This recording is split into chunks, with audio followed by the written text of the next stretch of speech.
The day I rolled my old suitcase across the front porch, my daughter-in-law smiled, and that was the moment I realized she believed she had finally won. My name is Evelyn Carter. I am 72 years old, and until that morning, I had spent nearly 6 years living in the same house as my son Michael, his wife Jessica, and my granddaughter Olivia. When my husband passed away, Michael insisted that I move in with him. He told me family should stay together. He told me I would never have to face the future alone. Back then, I believed him. For a while, everything seemed fine. I helped around the house, cooked meals, watched Olivia after school, and quietly handled dozens of little responsibilities nobody seemed to notice. I didn't mind. I love my family. But somewhere along the way, things began to change. Jessica started treating me less like family and more like an inconvenience. At first, it was small comments disguised as jokes. She would laugh when I wore the same coat I had owned for years. She would ask if I understood how to use newer technology. She would remind guests that I belonged to a different generation. Everyone would laugh politely. I laughed too. At least in the beginning. Then the comments became less subtle. She started making decisions about the house without including me. Family vacations were planned without asking if I wanted to come. Conversations will stop when I enter a room. The message became impossible to miss. I was no longer considered an important part of the family. I was simply there. The final conversation happened on a rainy Tuesday evening. Michael was still at work. Olivia was upstairs finishing homework. Jessica and I were alone in the kitchen. She stood at the counter scrolling through her phone while I prepared tea. Without even looking up, she said something that changed everything. You know, Evelyn, I think everyone would be happier if we had a little more space around here. The words hang in the air. I slowly placed the teacup on the counter. What exactly are you saying? I asked. She finally looked at me. I think it is time for you to consider living somewhere else. Her voice was calm. Almost casual. As if she were discussing the weather. For several seconds, I simply stared at her. Years of memories passed through my mind. The birthdays. The holidays. The sacrifices. Everything I had done for this family. Yet standing there in that kitchen, I suddenly understood something. I was no longer welcome. The surprising part was not her request. The surprising part was how peaceful I felt. I did not argue. I didn't cry. I didn't raise my voice. Instead, I nodded. You may be right, I said quietly. Jessica looked shocked by my response. Perhaps she expected resistance. Perhaps she expected a fight. Instead, I walked upstairs and began packing. The next morning, Olivia hugged me tightly before school. Michael looked confused and concerned. Jessica stood near the front door with an expression she tried unsuccessfully to hide. Satisfaction. As I lifted my suitcase and stepped outside, she smiled. What she didn't know was that my departure was not the end of my story. In many ways, it was only the beginning. The small apartment I moved into was less than 15 minutes from my old neighborhood, yet it feels like an entirely different world. It sat on the third floor of a quiet brick building overlooking a community park filled with walking paths and oak trees. The apartment was not large. It had one bedroom, a modest kitchen, and a small balcony where I could sit with a cup of coffee every morning. But the moment I unlocked the door for the first time, I felt something I had not experienced in years. Peace. There were no strained conversations. No uncomfortable silences. No feeling that I was taking up space in someone else's home. For the first few days, I focused on settling in. I unpacked my clothes, arranged family photographs on the shelves, and placed fresh flowers on the kitchen table. The apartment quickly began to feel like mine. Meanwhile, life continued at Michael's house. He called several times during the first week. His voice always carries a hint of concern. "Mom, are you sure you are all right?" he asked during one conversation. I am doing very well, I replied honestly. Better than you expected? I could hear him laugh softly. Maybe. What Michael did not say was that things at home already felt different. For years, I had quietly handled dozens of responsibilities that nobody noticed because they were always completed before becoming problems. I scheduled maintenance appointments, organized family birthdays, managed household calendars, kept track of important paperwork, prepared meals several nights each week. None of those tasks seemed important until they stopped happening. Jessica, however, appeared thrilled by my absence. During Olivia's weekend visit to my apartment, my granddaughter shared more than she probably realized. Mom says the house finally feels less crowded, she told me while helping arrange books on a shelf. The words stung slightly, but not as much as they once would have. Instead, I smiled and changed the subject. Olivia was 16. She did not need to carry the burden of adult conflicts. Still, her visit revealed something else. She truly enjoyed spending time with me. Before leaving, she hugged me tightly and asked when she could come back. Anytime you want, I said. After she left, I sat alone on the balcony watching the sun disappear behind the trees. For the first time in many years, I allowed myself to think about my own future rather than everyone else's needs. The following Monday, my phone rang shortly after breakfast. The caller ID displays a familiar name. Daniel Brooks. I smiled before answering. Good morning, Daniel. Good morning, Evelyn, he replied warmly. I hope the move went smoothly. Very smoothly. Excellent. We have several matters to review this week. Would Thursday work for lunch? Of course. We finalized the details and ended the call. To anyone listening, it would have sounded like a routine conversation. In many ways, it was. Daniel and I had worked together for years. Yet if Jessica had overheard that conversation, she might have asked questions. Questions she had never thought to ask before. The truth was that my life had always been much larger than the small corner of it my family saw. They knew I was a widow. A grandmother. A retired woman lives quietly. What they did not know was that important decisions were still being made. Important meetings still occurred. Important relationships still exist. As I looked out across the park that afternoon, I realized something surprising. Jessica believed my departure marked the end of my influence. In reality, she had only seen me leave one chapter behind. She had no idea another chapter was already beginning. Thursday arrived with clear skies and mild spring temperatures.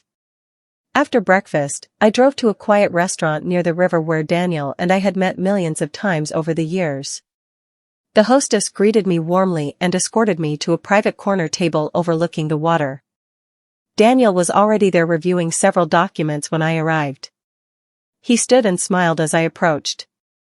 You look happier than the last time I saw you, he said.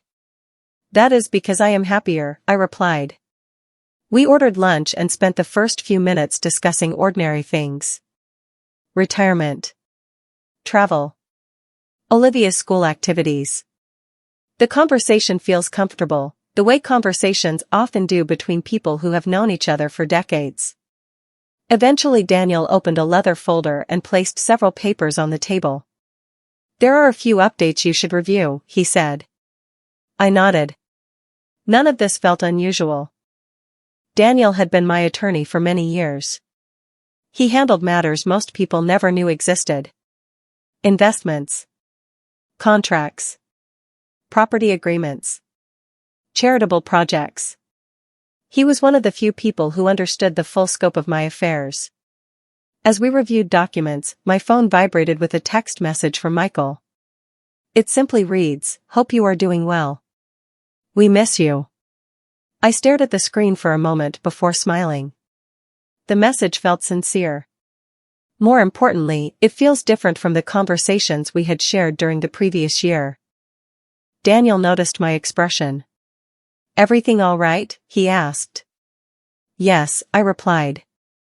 I think my son is starting to notice a few things. Daniel chuckled softly.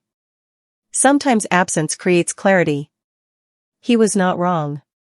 During the week since my departure, small cracks had begun appearing in the life Jessica believed would become easier without me. Several family traditions had quietly disappeared.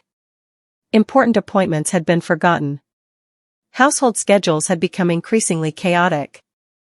None of those issues were catastrophic. Yet together they revealed something Jessica had never understood. Stability often comes from the people working quietly behind the scenes. Later that afternoon, Olivia called. Her voice sounded excited. "Grandma, are you busy this weekend?" "Not particularly," I answered. "Why?" "I was hoping I could spend Saturday with you." The request warmed my heart. "I would love that." After ending the call, I found myself thinking about how different my life looked compared to what Jessica probably imagined. She likely pictured loneliness, regret, isolation. Instead, my days feel fuller than they had in years. I joined a community board I had previously relied on time to attend. I reconnected with old friends. I resumed projects I had postponed while focusing on family responsibilities. Most importantly, I began making decisions based on what I wanted rather than what others expected from me. As lunch concluded, Daniel handed me another folder. "Unlike the previous documents, this one remains closed." "There is no urgency," he said. "But you should review this when you have time." I accepted it without opening it immediately. "Anything I should know?" Daniel smiled knowingly. "Only that some decisions become easier once people reveal who they really are." His words stayed with me during the drive home. That evening, as sunlight faded beyond the park outside my apartment, I finally opened the folder. Inside were documents connected to assets, property, and long-term family planning. The information was significant. Life-changing, even. Yet what caught my attention most was not the paperwork itself. It was the realization that the future Jessica imagined for our family was built upon assumptions she had never bothered to verify. And sooner or later, those assumptions were going to collide with reality. Over the next several weeks, a new rhythm settled into my life. Every morning began with a walk through the park across from my apartment. Every afternoon brought something productive, whether it was community work, meetings, or time spent with friends I had neglected during years of putting everyone else's needs ahead of my own. The freedom felt unfamiliar at first. Then it became something I truly appreciated. Meanwhile, life inside Michael's house continues moving in a very different direction. One Saturday morning, my son called while I was watering flowers on my balcony. "Mom, do you happen to know where the warranty paperwork is for the air conditioning system?" he asked. I smiled to myself. The blue file cabinet. Second drawer. Folder labeled home maintenance. There was a long pause. "You still remember that?" "Someone had to." Michael laughed awkwardly. "Apparently." A few days later, he called again. This time it was about property tax records. The following week it was insurance information. Then school forms Olivia needed for an activity. Individually, none of those requests seemed significant. Together, they painted a clear picture. For years I had quietly managed countless details that allowed the household to function smoothly. Jessica was beginning to discover how much work had existed behind the scenes. According to Olivia, her mother's frustration was growing. "Mom keeps saying she does not understand how Grandma keeps track of everything," Olivia told me during one of our weekend lunches. I simply smiled. There was no satisfaction in hearing that. Only perspective. The truth was that most contributions become visible only after they disappear. One afternoon, Daniel called and asked if I could stop by his office later that week. The request was not unusual, but his tone suggested something important needed discussion. When I arrived on Friday morning, he greeted me warmly and escorted me into a conference room overlooking downtown. Several folders sat neatly arranged on the table. "There are a few long-term planning matters we should revisit," he explained. We spent nearly 2 hours reviewing documents connected to properties, investment accounts, charitable trusts, and other assets accumulated throughout the decades of careful planning. Much of the information had been established years earlier. Some had been updated more recently. As the discussion continued, Daniel paused and looked directly at me. "Have you given any more thoughts to your future living arrangements?" he asked. "I am very happy where I am." He nodded. "That is obvious." Then he slid a folder towards me. Inside were photographs and plans connected to a beautiful lakeside property several hours away. The house overlooked the water, surrounded by mature trees and walking trails. It was peaceful, private, and stunningly beautiful. I remember visiting it years earlier. "It is still available?" I asked. Daniel smiled. "It is." I studied the photographs quietly. For the first time in many years, the future felt completely open. No obligations. No expectations. No need to organize my life around keeping everyone else comfortable. As I left the office later that afternoon, my phone buzzed with another message from Michael. "Dinner at the house this Sunday? Olivia really wants to see you." I stared at the message for several seconds. Not long ago, invitations had become rare. Now they seem increasingly frequent. Something was changing. Perhaps Michael was beginning to recognize what had happened. Perhaps Olivia simply missed her grandmother. Or perhaps the family was starting to understand that my departure had not created the easier life Jessica once imagined. Whatever the reason, I had a feeling the next few weeks were going to reveal far more than anyone expected. Sunday afternoon arrived with clear skies and a gentle breeze. I had not visited Michael's house since the morning I left, so pulling into the driveway felt strangely familiar and unfamiliar at the same time. The house looked exactly the same from the outside. The flower beds were still neat. The porch swing is still hung in the corner. Yet something about the atmosphere felt different. Olivia opened the front door before I even reached it. "Grandma," she shouted as she wrapped her arms around me. Her enthusiasm immediately made the visit worthwhile. Inside, Michael greeted me warmly and offered to take my coat.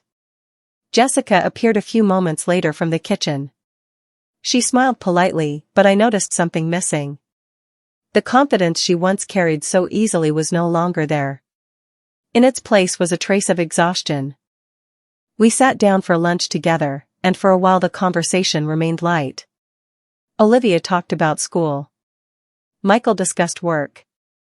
I shared a few stories about activities at my apartment complex. The meal was pleasant, but underneath the surface I sensed an unspoken tension.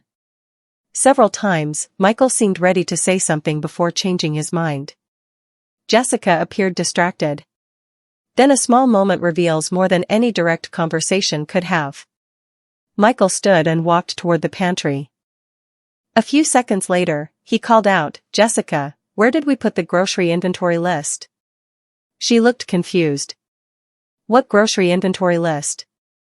Michael stared at her. "The one Mom always kept." Neither of them spoke for a moment. Finally, Olivia laughed softly. "Grandma had a list for everything." We all smiled, but the observation carried more truth than humor. During the afternoon, I noticed similar examples everywhere. Household systems that once functioned smoothly now seemed disorganized. Important reminders were taped randomly to the refrigerator. Bills sat stacked on a counter waiting to be filed. Appointments were written on loose scraps of paper. Nothing was falling apart, but the difference was visible. Later, while Olivia showed me a school project upstairs, I overheard part of a conversation drifting from the kitchen below. "I never realized how much she handled," Michael said quietly. There was a pause.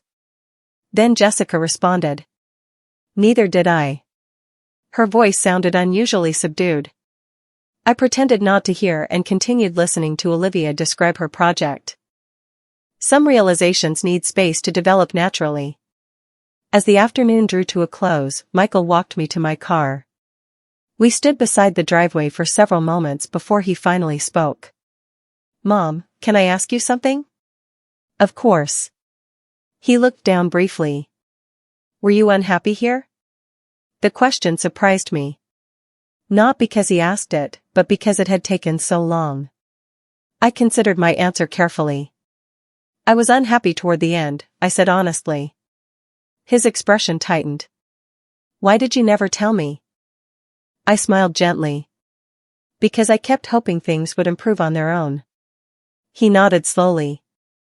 The disappointment on his face was impossible to miss. Before leaving, I placed a hand on his shoulder. Michael, sometimes people only understand value after it is gone. That is part of life. He looked at me thoughtfully but said nothing. As I drove away, I touched in the rearview mirror.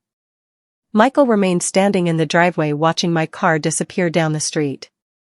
Back inside the house, Jessica probably still believes the story was about losing household help. She had not yet realized the much larger truth. The systems, responsibilities, and support she missed were only a small part of what had actually left that house. And before long, circumstances were going to make that impossible for anyone to ignore. A few days after my visit to Michael's house, life settled back into its comfortable routine. The weather had turned warmer, and every morning I spent time on my balcony watching people walk through the park below. Children rode bicycles along the paths. Retirees gathered for coffee near the community center. It was a simple life, but for the first time in years, it felt entirely my own. On Wednesday afternoon, Daniel called again. His tone was professional but slightly more serious than usual. Evelyn, I think it is time we finalize a few matters we have been discussing. I knew immediately what he meant. For months, long before I moved out of Michael's house, we had been reviewing plans connected to my estate, investments, and property holdings. At the time, there had been no urgency. Now circumstances were different. When would you like to meet? I asked. Friday morning would be ideal.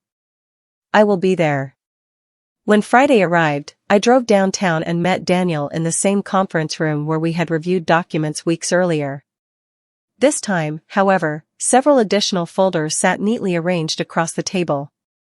As we worked through the paperwork, Daniel reviewed details connected to various assets accumulated decades over planning of careful. Some involved investment accounts. Others involved real estate. There were charitable commitments, trust arrangements, and future directives.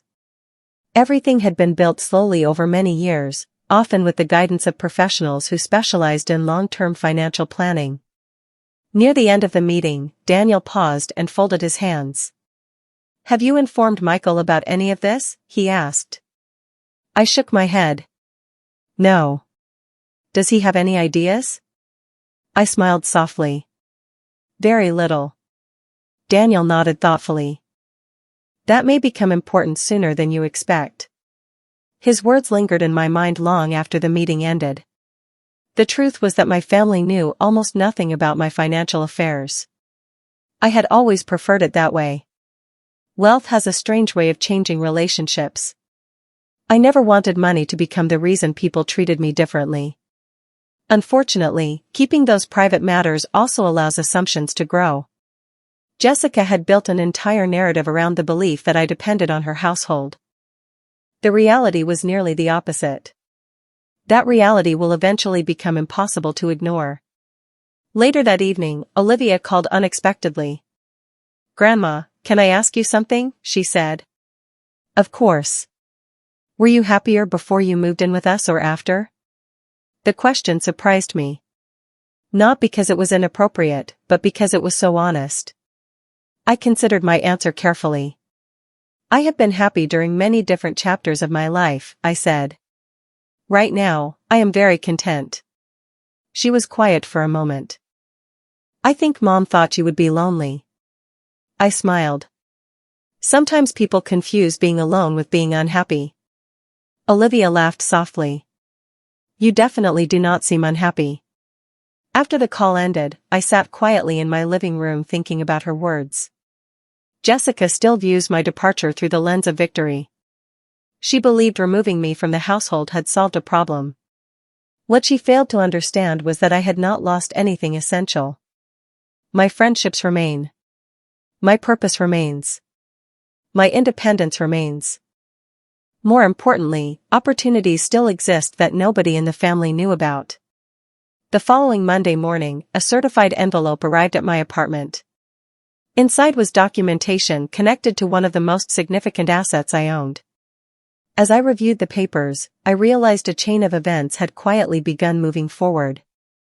The decisions made months ago were now approaching a point where other people would inevitably become involved. And when that happened, the version of reality Jessica had been living with was about to face a very uncomfortable test. The certified documents remained on my desk for several days before I mentioned them to anyone. There was no urgency, and I had learned long ago that important decisions should never be rushed. During that time, life continued moving forward. Olivia visited regularly. Michael called more often than he had in years. Even Jessica seemed to be softening, although I suspected her reasons had more to do with changing circumstances than changing feelings. One Thursday evening, Michael invited me to dinner again.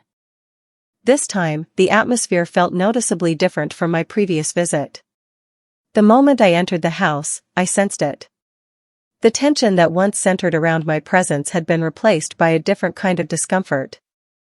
Financial paperwork covered part of the dining room table. Household schedules were pinned to a bulletin board in an obvious attempt to create order. Jessica looked tired. Not defeated. Just overwhelmed. As we sat down to eat, the conversation eventually drifted toward practical matters. I never realized how many moving parts there were in keeping a household organized, Michael admitted. Olivia immediately laughed. Grandma did all of it. Everyone smiled, but nobody disagreed. A few moments later, Jessica surprised me. She is right, she said quietly. I honestly had no idea. Her admission was brief, but it carried weight. For the first time, she seemed willing to acknowledge something she had previously ignored. After dinner, Michael and I stepped onto the back patio while Olivia helped clear dishes. The evening air was cool and comfortable. We sat in silence for a moment before he finally spoke. Mom, can I ask something personal? Of course. He hesitated. Are you financially comfortable? The question did not surprise me. In fact, I had expected it eventually. Yes, I answered. Very comfortable. Michael nodded slowly. I thought so. There was another pause. Jessica always assumed you depended on us.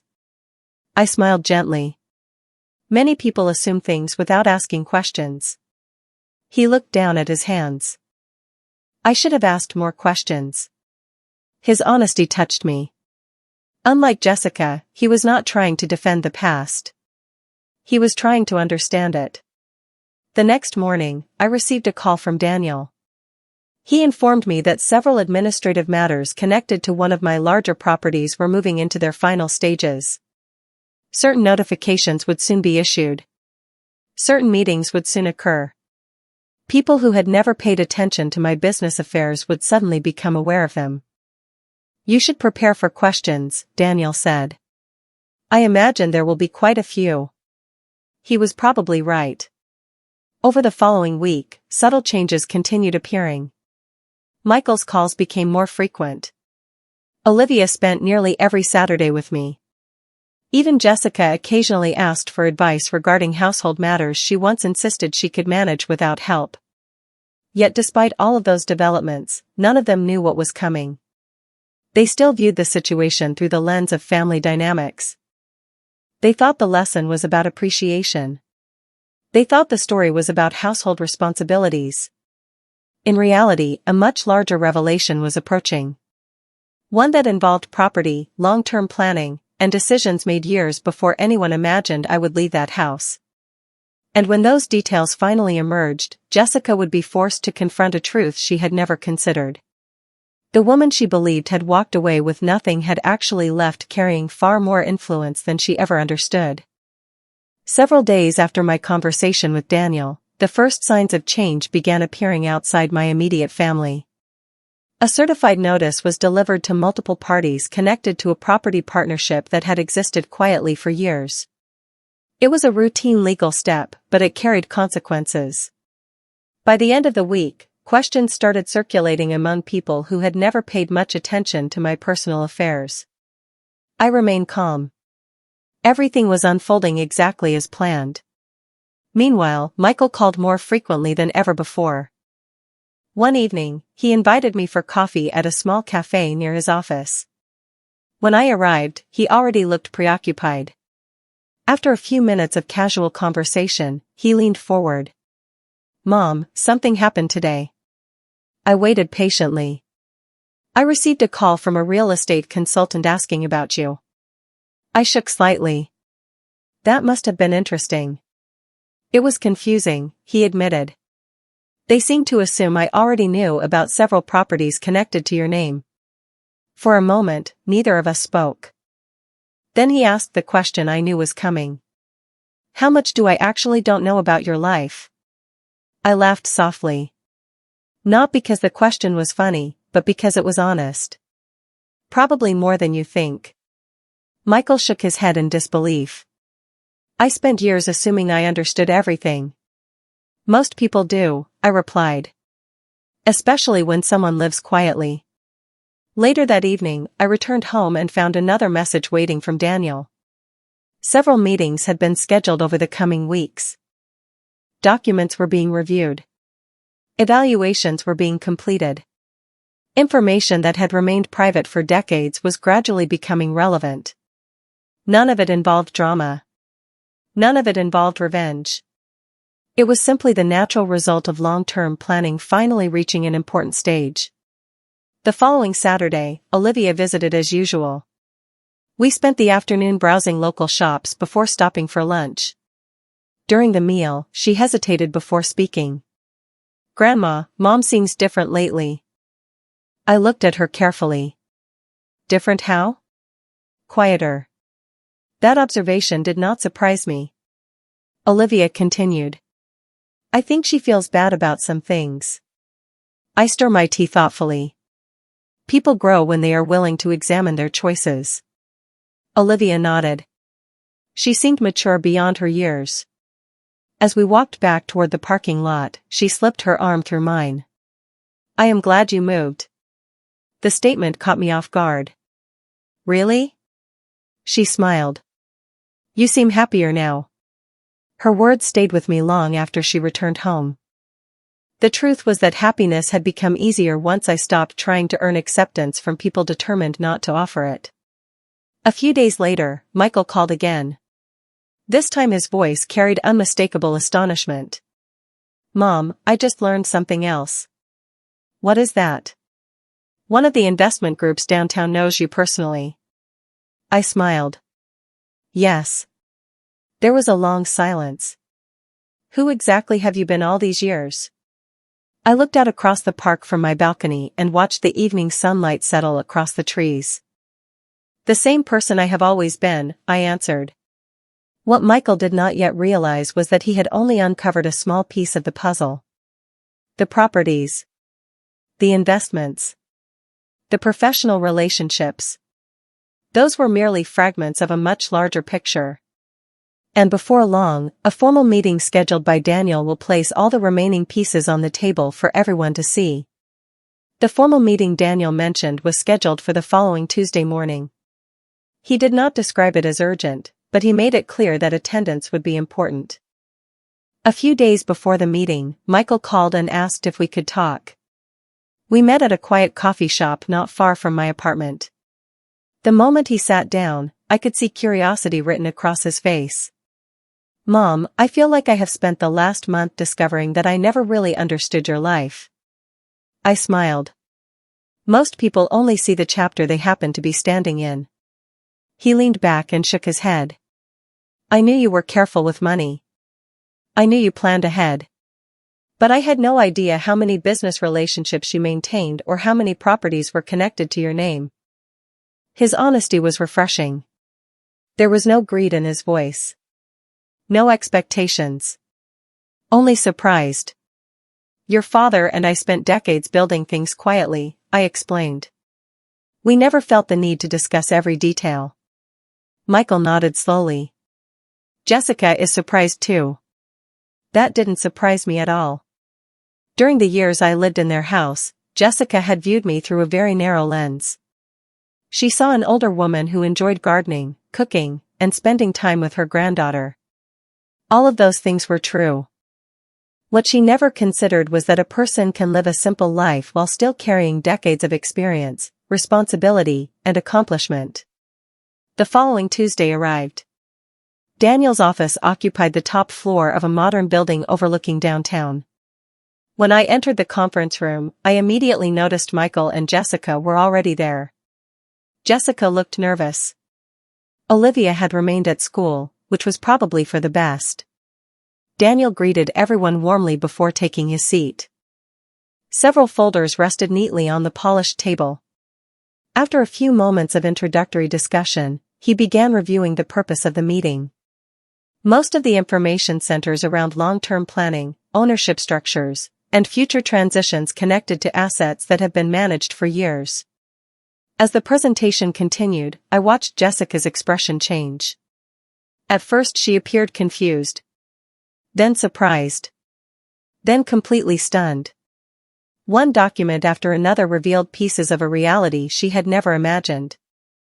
Properties she acquired absorbed to investment groups were connected to entities I controlled. Partnerships she assumed involved distant executives included my direct participation. Financial structures established years earlier carried my signature.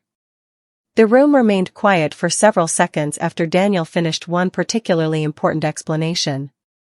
Finally Jessica spoke. I do not understand. Daniel looked at her politely. Which part? She changed at me. All of it.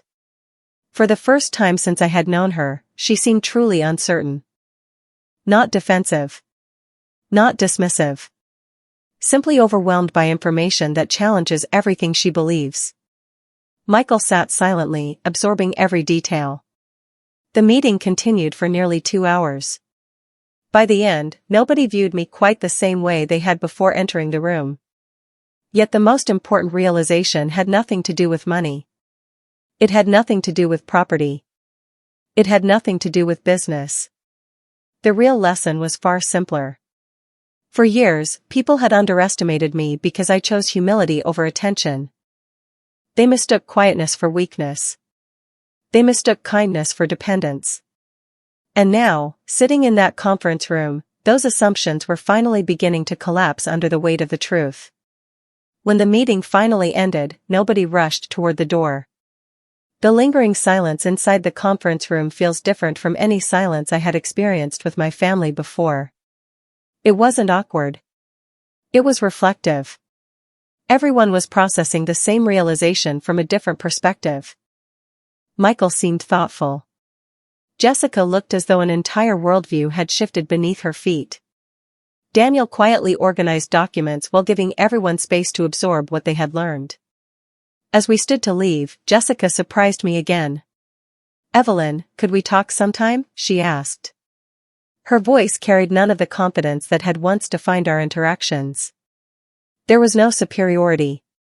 No impatience. Only sincerity. I politely smiled. Of course. We agreed to meet the following week. Over the next several days, I thought often about how dramatic circumstances had changed. Yet the most surprising part was not the discovery of my assets or business interests. It was the way people treated me afterwards. Suddenly, questions replaced assumptions. Curiosity replaced judgment. Respect replaced dismissed. Nothing about me had changed. The only thing that changed was what other people knew. A week later, Jessica arrived at my apartment just after noon. She seemed nervous as she stepped inside. After offering her coffee, I invited her to sit on the balcony overlooking the park. For several minutes we discussed ordinary topics. The weather. Olivia. School activities. Eventually she took a deep breath. I owe you an apology. I remained silent and allowed her to continue. For a long time, I thought I understood you. She looked down briefly. The truth is that I never really tried. Her honesty was difficult to ignore. Why do you think that happened? I asked gently. Jessica considered the question. Because I only saw the version of you that exists inside our house. She laughed softly, though there was sadness behind it. I assumed that was all there was. I nodded. Many people make that mistake. She looked toward the park for several moments before speaking again. When you moved out, I thought things would become easier. Her voice grew quieter.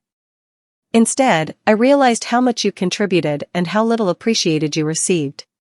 Those words carried more weight than she probably realized. For years I had wanted acknowledgement. Not praise. Not admire. Simply acknowledge. Hearing it now feels strangely freeing. Not because I needed validation, but because it confirmed that growth was possible. Before leaving, Jessica asked one final question. Why did you never tell us about everything you built? I smiled. Because it was never the most important thing about me. She sat quietly for several seconds. Then she nodded. I think she finally understood. After she left, I remained on the balcony watching people move through the park below. The conversation had not erased the past. It had not magically repaired every wound. But it represents something meaningful. Accountability. Reflection. Growth. That evening, Michael called. Jessica told me about your conversation. And? I asked. He laughed softly. I think she is seeing things differently now. That's good. Mom, I am seeing things different too. We talked for nearly an hour. By the time the call ended, I realized something important. The truth had already accomplished everything it needed to accomplish. Nobody had been humiliated. Nobody had been punished. Yet the assumptions that once defined our relationships had disappeared. And without those assumptions, every member of the family was finally beginning to see reality clearly for the first time. Over the following month, something remarkable happened. For the first time in years, our family began rebuilding relationships on a foundation of honesty rather than assumptions. The change was gradual. Nobody announced it. Nobody celebrates it. Yet it was visible in dozens of small moments. Michael started visiting my apartment regularly. Sometimes he came alone. Sometimes Olivia joined him. We will share lunch, talk about life, and enjoy the kind of conversations that have become rare during the years we lived under the same roof. One afternoon, while sitting on the balcony, Michael looked across the park and shook his head. I keep thinking about everything I missed. I understood immediately what he meant. You were busy raising a family, I said. That happens. He smiled sadly. That is part of it. But I also stopped paying attention. I assumed everything was fine because it was easier than asking questions. His honesty impresses me. Growth often begins when people stop defending themselves and start examining their choices. Meanwhile, Jessica continued making an effort. She called occasionally, not because she needed advice but because she truly wanted to talk. At first the conversations felt cautious. Over time they became more natural. One evening she invited me to dinner and insisted on cooking herself. During the meal, she shared something I did not expect. I used to think strength looked a certain way, she admitted. I thought strong people were loud and confident and always in control. She laughed softly. Then I realized the strongest person I knew never needed any of that. I looked at her carefully. The woman sitting across from me was not the same person who once wanted me gone. Life had a way of teaching lessons that no argument ever could. A few weeks later, Olivia received an award at school for academic achievement and community service. The family gathered to celebrate. As I watched my granddaughter accept recognition for her hard work, I felt an overwhelming sense of pride. Afterward, she pulled me aside. Grandma, can I tell you something? She asked. Always. She smiled. I think our family is better now. Her words touched me deeply because they came from the one person who had observed everything without prejudice. Children often see truths adults miss. That evening, while everyone laughed and shared stories, I noticed something else. Jessica no longer treated me like an outsider. Michael no longer assumed he understood my life without asking questions. Even simple conversations carried a level of respect that had been missing for years. None of it erased the past. None of it changed what happened. But it proves something important. Families can recover when people are willing to learn from their mistakes. As summer approaches, Daniel informed me that the final administrative matters connected to my long-term plans had been completed successfully. Everything was organized exactly as intended. For the first time in decades, there were no major decisions waiting to be made. No unresolved issues. No unfinished business. Sitting on my balcony that evening, watching the sunset paint the sky in shades of gold and orange, I feel a deep sense of peace. The chapter that began with disappointment had led somewhere unexpected. Not to revenge. Not to victory over someone else. But to clarity. And sometimes clarity is the greatest gift life can offer. Autumn arrived quietly that year. The trees surrounding the park outside my apartment shifted from green to gold, and every morning I found myself appreciating how different life felt compared to the day I rolled a suitcase out of my son's house. Back then, I thought I was leaving behind a painful chapter. What I did not realize was that I was also stepping into one of the most rewarding seasons of my life. One Saturday afternoon, the entire family gathered at a lakeside property I had decided to keep as a retreat for future family memories. The water reflects the clear blue sky, and a gentle breeze moves through the trees surrounding the shoreline. Olivia spent the afternoon taking photographs while Michael prepared lunch outdoors. Jessica helped organize everything, moving through the day with a calm confidence that felt very different from the person she had once been. At one point, she joined me on the porch overlooking the lake. For several moments, neither of us spoke. Then she smiled. I still think about how wrong I was. I looked out toward the water before answering. The important thing is not being wrong. The important thing is what you do after you realize it. She nodded thoughtfully. There was no need to revisit old arguments. The lessons had already been learned. Later that afternoon, Olivia gathered everyone together for a family photograph. As we stood side by side smiling at the camera, I noticed something that would have been impossible a year earlier. Nobody was pretending. Nobody was performing. The respect in that moment was genuine. The connection was genuine. After the photograph, Michael approached me carrying 2 cups of coffee. He handed one to me and sat beside me near the edge of the porch. Mom, there is something I have wanted to say for a long time. I smiled. You can say it. He looked directly at me. Thank you for never turning this into a fight. For a moment, emotion caught in my throat. There were times when I wanted to, I admitted. Michael laughed softly. I believe that. We both smiled. Then he became serious again. You could have spent your energy proving people wrong. Instead, you spent it building a better life. His words stayed with me long after the conversation ended. As the sun began setting across the lake, painting the water in shades of gold and orange, I realized he was right. The greatest victory had never been revealed the truth about my accomplishment. It had never been proven anyone wrong. The greatest victory was overwhelming to let someone else's opinion define my future. Jessica once believed my departure marked the end of something important. In reality, it marks the beginning. The beginning of freedom. The beginning of self-respect. The beginning of a life built around joy rather than obligation. As darkness slowly settled across the water and laughter echoed from inside the house, I feel a deep sense of gratitude. Families are imperfect. People make mistakes. Assumptions cause damage. But growth remains possible when people choose humility over pride and understanding over judgment. Looking around at the people I loved, I understood one final truth. Sometimes the most powerful thing an older woman can do is walk away with dignity, trust her own worth, and allow time to reveal what others failed to see.